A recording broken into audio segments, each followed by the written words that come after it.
வணக்கம். ஆகாஷவாணி.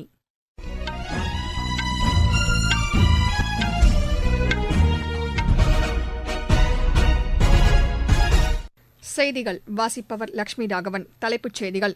பிரதமர் திரு நரேந்திர மோடி ஸ்ரீரங்கம் அருள்மிகு ஸ்ரீ ரங்கநாத சுவாமி திருக்கோவிலில் இன்று சுவாமி தரிசனம் செய்தார். மத்திய காவல் படையினரின் நலனுக்காக பல்வேறு திட்டங்கள் செயல்படுத்தப்பட்டுள்ளதாக உள்துறை அமைச்சர் திரு அமித் ஷா கூறியுள்ளார்.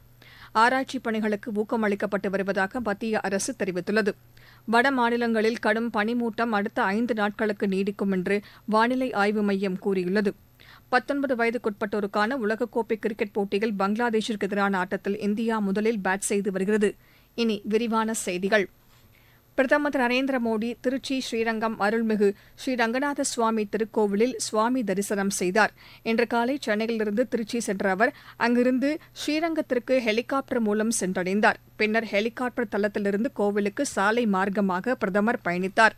பிரதமர் செல்லும் வழியில் சாலையின் இருபுறங்களிலும் கூடியிருந்த மக்கள் மலர்களை தூவி அவருக்கு உற்சாக வரவேற்பு அளித்தனர்.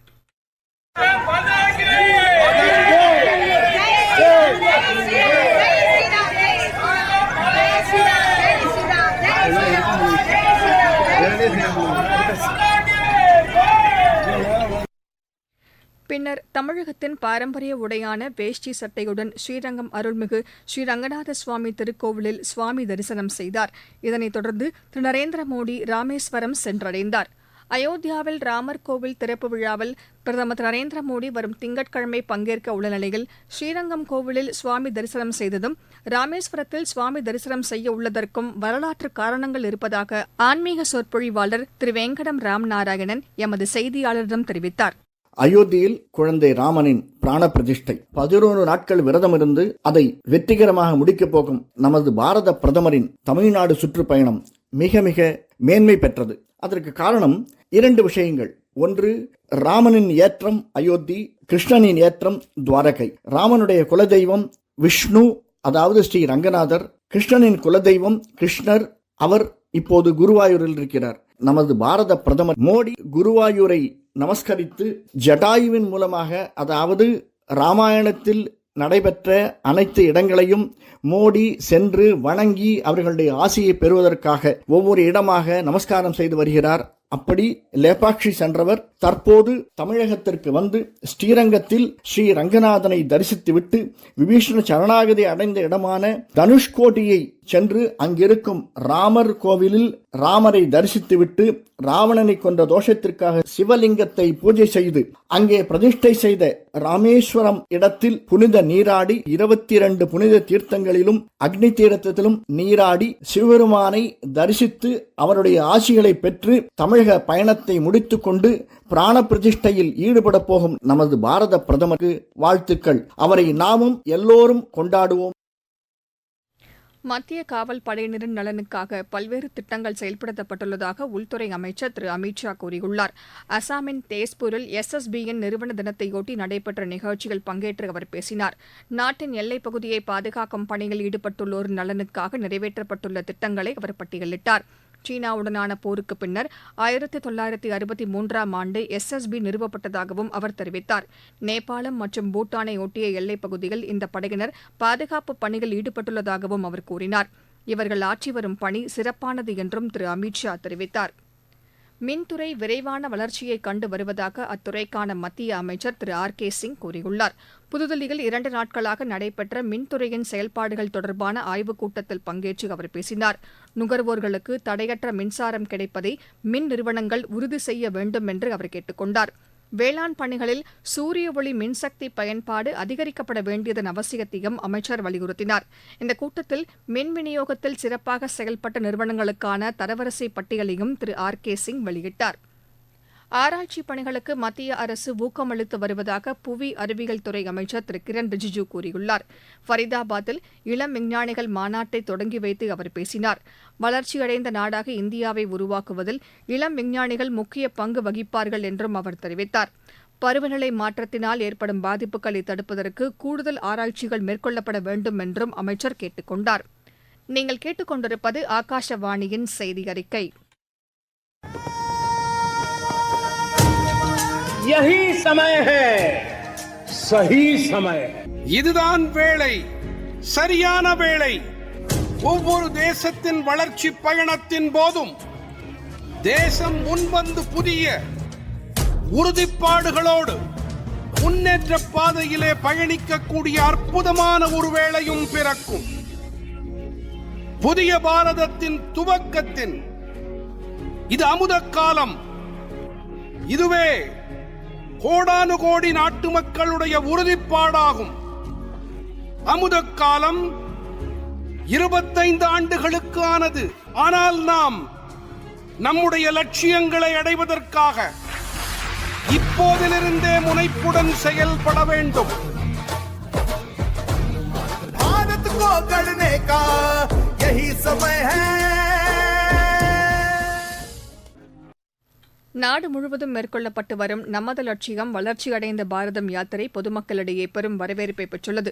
மத்திய அரசின் திட்டங்கள் குறித்து விழிப்புணர்வை ஏற்படுத்துவதோடு விடுபட்ட பயனாளிகளுக்கு திட்டங்கள் சென்றடைவதை உறுதி செய்யும் நோக்கில் இந்த யாத்திரை மேற்கொள்ளப்பட்டு வருகிறது.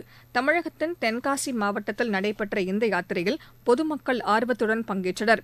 மத்திய அரசின் திட்டங்கள் குறித்து முழுமையாக அறிந்து கொள்ள இது உதவியாக இருந்தது என்று இதில் பங்கேற்ற பயனாளி ஒருவர் எமது செய்தியாளரிடம் தெரிவித்தார்.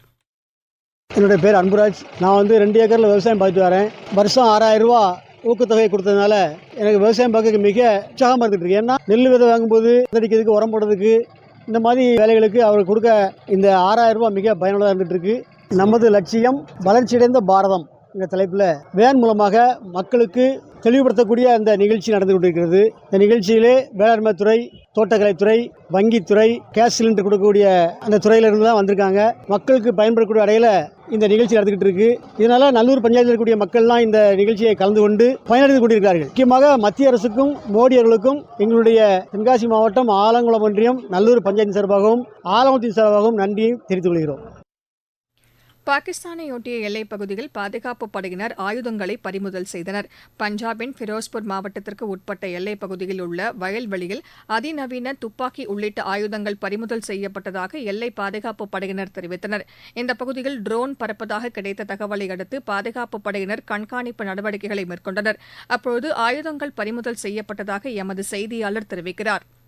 வட மாநிலங்களில் கடும் பனிமூட்டம் அடுத்த 5 நாட்களுக்கு நீடிக்கக்கூடும் என்று வானிலை ஆய்வு மையம் கூறியுள்ளது. ராஜஸ்தான் மற்றும் ஹரியானாவிற்கு உட்பட்ட ஒரு சில பகுதிகளில் குறைந்தபட்ச வெப்பநிலை 2 முதல் 5 டிகிரி செல்சியஸாக இருக்கக்கூடும் என்று வானிலை ஆய்வு மையத்தின் செய்திக்குறிப்பு தெரிவிக்கிறது. உத்தரப்பிரதேசத்தின் கான்பூர் மற்றும் ராஜஸ்தானின் பிகானரில் குறைந்தபட்ச வெப்பநிலை 2.4 பதிவானது. பீகார், அசாம், நாகாலாந்து, மேகாலயா, மணிப்பூர், திரிபுரா ஆகிய மாநிலங்களில் பனிமூட்டம் காணப்படும் என்றும் தெரிவிக்கப்பட்டுள்ளது. சாலை மார்க்கமாக பயணிப்பவர்கள் எச்சரிக்கையுடன் செல்லுமாறும் அறிவுறுத்தப்பட்டுள்ளது. தமிழகத்தில் சாதிவாரி கணக்கெடுப்பை நடத்த திமுக அரசு முன்வர வேண்டும் என்று பாமக நிறுவனர் மருத்துவர் ச ராமதாஸ் வலியுறுத்தியுள்ளார். இது தொடர்பாக இன்று அவர் வெளியிட்டுள்ள அறிக்கையில், பீகாரில் சாதிவாரி கணக்கெடுப்பு நடத்தப்பட்ட பின்னர் 94 லட்சம் குடும்பங்களுக்கு சுயதொழில் தொடங்க 2 லட்சம் ரூபாய் வழங்கப்படும் என்று அம்மாநில அரசு அறிவித்துள்ளதை சுட்டிக்காட்டியுள்ளார். இதனை கருத்தில் கொண்டு தமிழகத்திலும் சாதிவாரி கணக்கெடுப்பை மாநில அரசு நடத்த வேண்டும் என்றும் இது தொடர்பாக அமைச்சரவைக் கூட்டத்தில் சாதகமான முடிவினை மேற்கொள்ள வேண்டும் என்றும் திரு ராமதாஸ் அந்த அறிக்கையில் கூறியுள்ளார். சீனாவில் நேரிட்ட தீ விபத்தில் 13 பேர் உயிரிழந்தனர். ஹெனான் மாகாணத்திற்கு உட்பட்ட பள்ளி வளாகத்தில் இந்த தீ விபத்து நேரிட்டதாக அந்நாட்டு காவல்துறையினர் தெரிவித்துள்ளனர். விளையாட்டுச் செய்திகள். 19 வயதுக்குட்பட்டோருக்கான உலகக்கோப்பை கிரிக்கெட் போட்டியில் இந்தியா பங்களாதேஷை எதிர்த்து ஆடி வருகிறது. தென்னாப்பிரிக்காவின் ப்ளூம்ஃபோன்டனில் நடைபெற்று வரும் இப்போட்டியில் டாஸ் வென்ற பங்களாதேஷ் முதலில் பந்து வீச தீர்மானித்தது. இதனையடுத்து பேட் செய்து வரும் இந்தியா சற்று முன்வரை 10 ஓவரில் 2 விக்கெட் இழப்பிற்கு 45 ரன் எடுத்துள்ளது. தோஹாவில் நடைபெற்ற சர்வதேச டென்னிஸ் போட்டியில் இந்தியாவின் ஐஹிகா முகர்ஜி, சுத்திர்தா முகர்ஜி இணை வெண்கலப் பதக்கம் வென்றது. மகளிர் இரட்டையர் பிரிவில் இந்த இணை இப்பதக்கத்தை கைப்பற்றியுள்ளது. மீண்டும் தலைப்புச் செய்திகள். பிரதமர் திரு நரேந்திர மோடி ஸ்ரீரங்கம் அருள்மிகு ஸ்ரீ ரங்கநாத சுவாமி திருக்கோவிலில் இன்று சுவாமி தரிசனம் செய்தார். மத்திய காவல் படையினரின் நலனுக்காக பல்வேறு திட்டங்கள் செயல்படுத்தப்பட்டுள்ளதாக உள்துறை அமைச்சர் திரு அமித் ஷா கூறியுள்ளார். ஆராய்ச்சிப் பணிகளுக்கு ஊக்கம் அளிக்கப்பட்டு வருவதாக மத்திய அரசு தெரிவித்துள்ளது. வட மாநிலங்களில் கடும் பனிமூட்டம் அடுத்த 5 நாட்களுக்கு நீடிக்கக்கூடும் என்று வானிலை ஆய்வு மையம் கூறியுள்ளது. 19 வயதுக்குட்பட்டோருக்கான உலகக்கோப்பை கிரிக்கெட் போட்டியில் பங்களாதேஷிற்கு எதிரான ஆட்டத்தில் இந்தியா முதலில் பேட் செய்து வருகிறது. இத்துடன் இந்த செய்தி அறிக்கை நிறைவு பெற்றது.